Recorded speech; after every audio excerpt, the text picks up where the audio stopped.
Hi, my name is John Eric Cleland. I go by Jack because it's my initials, and I'm just shy of 6'1". Thanks so much for watching.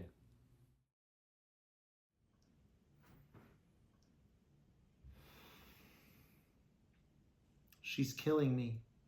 She's literally driving me insane. All right, figuratively.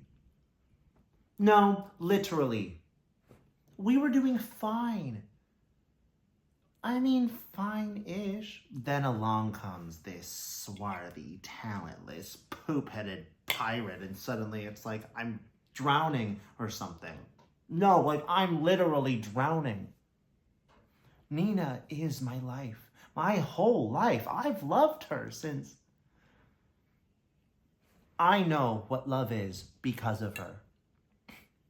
And now I'm screwed because love has attached itself to her. And while this might be the hokiest thing ever said by anyone ever, she is love to me.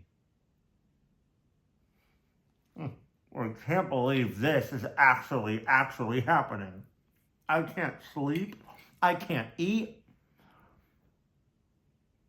Except for pie. Somehow pie is exempt. But I can't function. How is this good? How is love fun? How can I get her to love me again? It must be possible. It must be.